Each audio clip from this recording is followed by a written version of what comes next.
Back in 1927, an American socialist, Norman Thomas, 6 times candidate for president on the Socialist Party ticket, said the American people would never vote for socialism. But he said under the name of liberalism, the American people will adopt every fragment of the socialist program.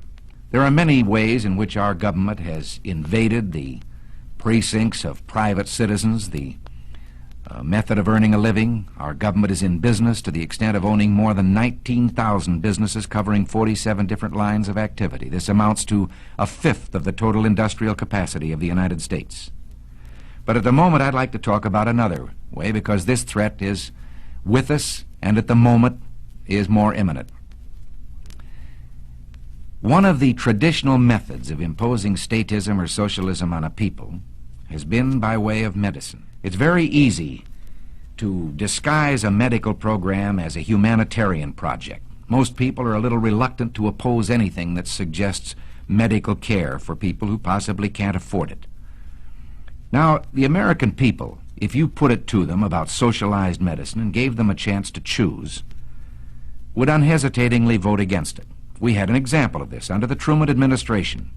It was proposed that we have a compulsory health insurance program for all people in the United States, and of course the American people unhesitatingly rejected this. So, with the American people on record as not wanting socialized medicine, Congressman Farrand introduced the Farrand Bill. This was the idea that all people of Social Security age should be brought under a program of compulsory health insurance. Now, this would not only be our senior citizens, this would be the dependents and those who are disabled. This would be young people if they are dependents of someone eligible for Social Security. Now, Congressman Farrand brought the program out on that idea of just for that particular group of people. But Congressman Farrand was subscribing to this foot-in-the-door philosophy, because he said, if we can only break through and get our foot inside the door, then we can expand the program after that. Walter Reuther said, it's no secret that the United Automobile Workers is officially on record as backing a program of national health insurance. And by national health insurance, he meant socialized medicine for every American. Well, let's see what the socialists themselves had to say about it. They say, once the Farrand Bill is passed, this nation will be provided with a mechanism for socialized medicine capable of indefinite expansion in every direction until it includes the entire population. Well, we can't say we haven't been warned. Now, Congressman Farrand is no longer a congressman of the United States government. He has been replaced, not in his particular assignment, but in his backing of such a bill, by Congressman King of California. It is presented in the idea of a great emergency that millions of our senior citizens are unable to provide needed medical care. But this ignores the fact that in the last decade, 127 million of our citizens, in just 10 years, have come under the protection of some form of privately owned medical or hospital insurance. Now, the advocates of this bill, when you try to oppose it, challenge you on an emotional basis. They say, what would you do? Throw these poor old people out to die with no medical attention? That's ridiculous, and of course no one has advocated it.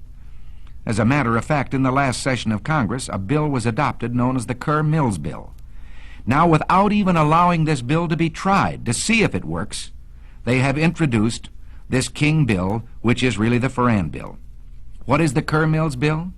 It is a frank recognition of the medical need or problem of our senior citizens that I've mentioned. And it has provided from the federal government money to the states and the local communities that can be used at the discretion of the state to help those people who need it. Now, what reason could the other people have for backing a bill which says we insist on compulsory health insurance for senior citizens on a basis of age alone, regardless of whether they are worth millions of dollars, whether they have an income, whether they're protected by their own insurance, whether they have savings? I think we could be excused for believing that, as ex-Congressman Farrand said, this was simply an excuse to bring about what they wanted all the time, socialized medicine. James Madison, in 1788, speaking to the Virginia Convention, said, since the general civilization of mankind, I believe there are more instances of the abridgment of the freedom of the people by gradual and silent encroachment of those in power than by violent and sudden usurpations. They want to attach this bill to Social Security, and they say here is a great insurance program now instituted, now working. Let's take a look at Social Security itself. Again, very few of us disagree with the original premise that there should be some form of saving that would keep destitution from following unemployment by reason of death, disability, or old age. And to this end, Social Security was adopted. But it was never intended to supplant private savings, private insurance, pension programs of unions and industries. Now, in our country, under our free enterprise system, we have seen medicine reach the greatest heights that it has in any country in the world. Today, the relationship between patient and doctor in this country is something to be envied any place. The privacy, the care that is given to a person, the right to choose a doctor, the right to go from one doctor to the other. But let's also look from the other side at the freedom the doctor loses. A doctor would be reluctant to say this. Well, like you, I'm only a patient, so I can say it in his behalf. The doctor begins to lose freedoms. It's like telling a lie, and one leads to another. First, you decide that the doctor can have so many patients. They're equally divided among the various doctors by the government. But then the doctors aren't equally divided geographically. So a doctor decides he wants to practice in one town, and the government has to say to him, you can't live in that town. They already have enough doctors. You have to go someplace else. And from here, it's only a short step to dictating where he will go. This is a freedom that I wonder whether any of us have the right to take from any human being. I know how I'd feel if you, my fellow citizens, decided that to be an actor, I had to become a government employee and work in a national theater. Take it into your own occupation or that of your husband. All of us can see what happens once you establish the precedent that the government can determine a man's working place and his working methods, determine his employment. From here, it's a short step to all the rest of socialism, to determining his pay. And pretty soon, your son won't decide when he's in school where he will go or what he will do for a living. He will wait for the government to tell him where he will go to work and what he will do. In this country of ours took place the greatest revolution that has ever taken place in world's history, the only true revolution. Every other revolution simply exchanged one set of rulers for another. But here, for the first time in all the thousands of years of man's relation to man, a little group of men, the Founding Fathers, for the first time, established the idea that you and I had within ourselves the God-given right and ability to determine our own destiny. This freedom was built into our government with safeguards. We talk democracy today, and strangely we let democracy begin to assume the aspect of majority rule is all that is needed. Well, majority rule is a fine aspect of democracy, provided there are guarantees written in to our government concerning the rights of the individual and of the minorities. What can we do about this? Well, you and I can do a great deal.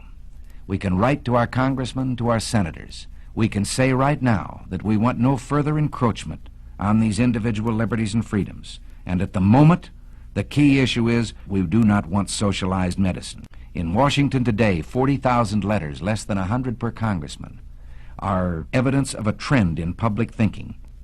Representative Halleck of Indiana has said, when the American people want something from Congress, regardless of its political complexion, if they make their wants known, Congress does what the people want. So write. And if this man writes back to you and tells you that he too is for free enterprise, but we have these great services and so forth that must be performed by government, don't let him get away with it. Show that you have not been convinced. Write a letter right back and tell him that you believe in government economy and fiscal responsibility, that you know that governments don't tax to get the money they need. Governments will always find a need for the money they get, and that you demand the continuation of our traditional free enterprise system. You and I can do this. The only way we can do it is by writing to our congressman, even if we believe that he's on our side to begin with. Write to strengthen his hand. Give him the ability to stand before his colleagues in Congress and say, I have heard from my constituents and this is what they want. Write those letters now. Call your friends and tell them to write them. If you don't, this program, I promise you, will pass just as surely as the sun will come up tomorrow. And behind it will come other federal programs that will invade every area of freedom as we have known it in this country, until one day, as Norman Thomas said, we will awake to find that we have socialism. And if you don't do this, and if I don't do it, one of these days, you and I are going to spend our sunset years telling our children and our children's children what it once was like in America when men were free.